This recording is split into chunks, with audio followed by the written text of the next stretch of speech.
Welcome everyone, this is Amer from U-Council. Today we'll talk about employment insurance benefits and we'll provide you with a very brief overview of the types of benefits that you get from the employment insurance system, and we'll talk a little bit more about the regular benefits and when you're entitled to those benefits and how do you go about obtaining those benefits. We begin as always with our usual disclaimer that this course is not legal advice, so if you have any specific questions you must contact a lawyer or a paralegal or contact the Law Society of Upper Canada, and in this case you may contact Service Canada for further information about your potential employment insurance benefits. We'll explain to you what the employment insurance benefits are, we'll explain what types of benefits you may be entitled to, then we'll get into our discussion about regular benefits. What are the eligibility requirements for you to get regular benefits, when to apply for regular benefits, how much benefits can you get, for how long can you get these benefits, and when and where to apply for regular employment insurance benefits. So employment insurance benefits is really a governmental program, and what it does is it provides income support and unemployment assistance for eligible unemployed persons. It's important for you to understand that not every unemployed person is entitled to employment insurance benefits. You must be eligible for these benefits, and there are different eligibility requirements. So let's look into the types of employment insurance benefits that are available. Number one is regular employment insurance benefits. This is the most common one. When you lose your employment, are you entitled to regular benefits or not? Sickness is another category. If you are ill and you need some time off, you may be eligible for sickness benefits. You may be eligible for maternity, parental benefits, compassionate care benefits, parent of critically ill or injured children. You may be entitled to certain benefits in that category. Fishing has a separate category where that you may be entitled to benefits, and then developmental programs is another category. So these are different kinds of types of employment insurance benefits, and depending upon your circumstances you may be entitled to a benefit under one of these categories. Now each category has its own eligibility criteria, and we're not going to discuss all of these categories today, but we'll focus our discussion on regular employment insurance benefits, which is the most common category, and we'll talk a little bit more about that category. So what is the eligibility requirement for regular benefits?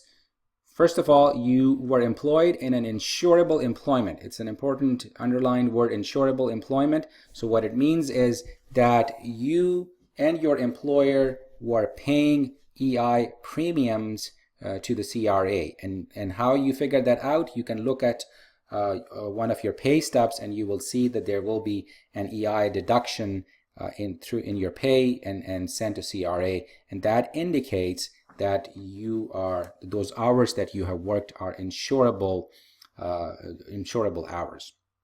So if you have any doubt, the only reason why you may not be paying for EI premiums is if you are an independent contractor. Essentially, actually, that's one of the reasons. So you may be an independent contractor and may not be remitting EI premiums, or your employer that you have contracted with may not be remitting because you're not considered an employee. But if you are in doubt, or if you notice that the EI premiums have not been remitted from your salary, but you believe that you should be entitled to, or you should have been entitled to EI benefits, then it's always a good idea to check with Service Canada to make sure that you are still entitled to it, and Service Canada can look into whether it was an infraction on part of the employer for not deducting your EI premiums. So insurable employment is an essential category for you to be entitled to regular benefits. Second, you must have lost your job through no fault of your own. So this is the end of employment, termination of employment situation where you have been terminated from your employment, but it was not your fault. And what is no fault of your own? What is considered a fault? What is not considered a fault? Employment Insurance Act has its own definition of that. So what a court may consider a fault or a cause, the Employment Insurance Act may have a different definition of that. So as long as you are covered under the no fault of your own category under Employment Insurance Act, you may be fine. So one example I can give you is that in some cases when an employee is terminated with cause by the employer, and that with cause is being claimed as a category under the common law or the court system, you may still apply for EI benefits and you may still get them. So just because you have been found, or the employer's actions have been found to suffice the with cause dismissal, does not necessarily mean that you may not get employment insurance benefits. Another situation could be that even though your employer has terminated you with cause, you may dispute the decision of the employer, and so you should still apply for your EI benefits and claim that. So EI Service Canada has its own system, has its own process of determining whether the termination of your employment was indeed no fault of your own, and you can go through that process. This process is separate from the court process. Now, another factor that needs to be kept in mind is that you are without work or pay for at least 7 consecutive days in the last 52 weeks. So obviously, if your employment is terminated, you're not getting any pay or you're not working, and that is why you're applying for EI benefits. But one confusion that often arises in this category is that, let's say you were terminated yesterday and that was the last day of your employment, but the employer has provided you with termination and or severance pay that may run for the next 10 weeks or so. Even though you're not working, you're still getting paid for those 10 weeks. So you are not without pay for that 10 weeks period, even though your last day of work was yesterday. So in that case, your eligibility begins after the money that has been paid to you for termination and or severance is exhausted. So oftentimes employees who are terminated, they're confused about it, but the major principle to keep in mind is that there's no concept of double dipping. You can't have both the EI and the termination pay or reasonable notice pay for the same time period. Okay, so you must have worked for the required number of insurable hours. This word keeps popping again, insurable hours. So there must be a minimum number of insurable hours that you have worked in the last 52 weeks of your last 52 weeks from the time you're filing your claim, or the start of your last EI claim. So if you had another EI claim, let's say maternity claim or sickness claim in the last 52 weeks, then the time period of 52 weeks begins, the insurable hours time period begins from the last EI claim to your next claim. So that's how the insurable hours are calculated. You must be ready, willing, and capable of working each day. It's important for you to understand that if you have been terminated, but now you are ill for some reason or got into a car accident and are injured and are not capable of working each day, then you are not entitled to EI regular benefits. You may be entitled to some other benefits, perhaps sickness benefits, but you will not be entitled to regular benefits. Another example of this could be when people are terminated, they are on EI benefits, and then they decide to go out of the country, let's say to Bahamas for a vacation, then they are not entitled for that time period to get EI regular benefits because they are not ready, willing, and capable of working each day.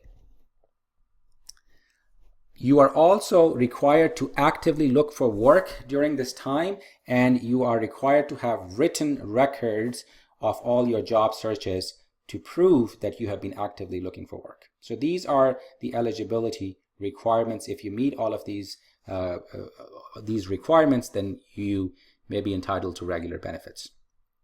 We talked about insurable hours. What are the number of hours that you must complete to be eligible for regular benefits? The insurable hours should be between 420 to 700 hours. And why is there a range? Because the number of hours that will apply in your case depend upon the regional unemployment rate. And if you don't know what is the regional unemployment rate in your area, you can go on this website. I've provided a link here, and you will see it under the description down in the YouTube video, and you can go on that and find out, put your postal code, and you'll find out your regional unemployment rate.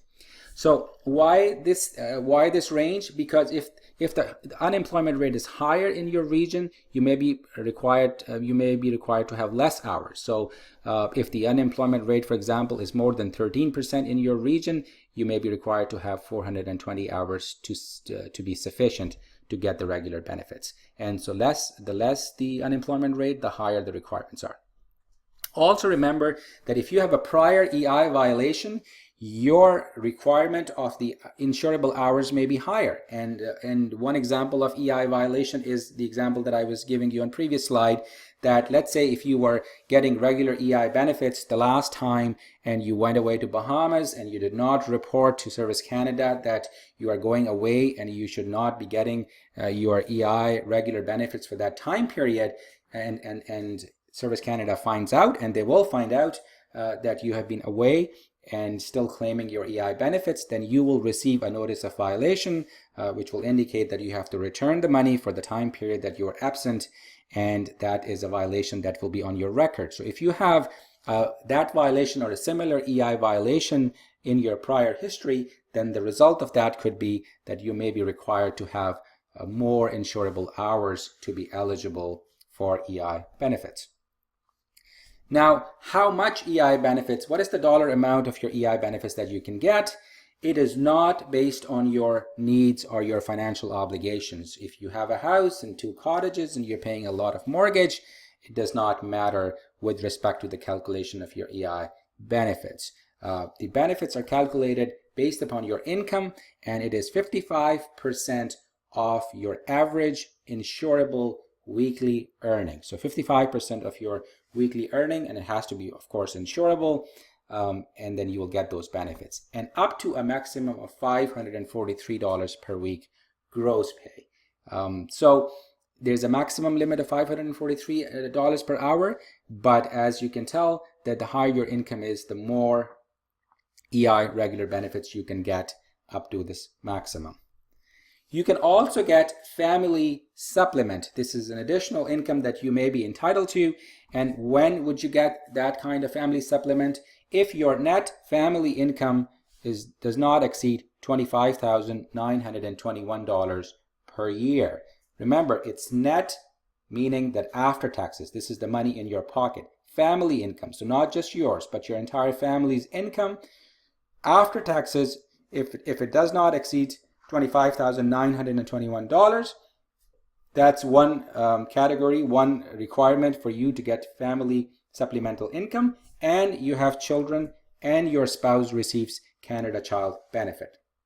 So if you meet all these 3 requirements, then you may be entitled to family supplement on top of your regular benefits, and the amount of that family supplement depends on your net income, number of children you have, and their ages. What is the duration of regular benefits? It is 14 to 45 weeks. So again, it's a range. And why is this range? Because it again depends upon the unemployment rate in your region. So the higher the unemployment rate is, the longer will be the time period for which you may be entitled to regular benefits. When and where to apply? So there is a 7 days waiting period. If your employment ends yesterday, you have 7 days waiting period during which you have not earned any income or have not had a job, and then you apply for your EI benefits. You must apply immediately. You should not wait. If you are in doubt in any situation, my advice is that you should apply for your EI benefits and then let Service Canada figure out whether you are entitled to those benefits or not. But if you are in doubt, my suggestion is to apply. So why? Because if you delay applying for your EI benefits for more than 4 weeks, there is a possibility that you may not even get benefits, even though you may be meeting all the other requirements. So it's essential that you apply immediately, and you should also apply even if you have not received your record of employment. You should apply, have your file started with Service Canada, so that once your record of employment is received, your application is processed. You can apply online or through one of the Service Canada offices by visiting them. I will suggest you can do online. It is not complicated, and this is the website you go to apply online. If you require more information about employment insurance benefits, I've provided this link for the governmental website that has a very, very detailed information on their website that you can check that information out about other benefits. We will, in our future lectures, try to give you a summary of each category of benefits so that you have a larger overview of those kind of benefits. I hope this was helpful, and thank you for watching.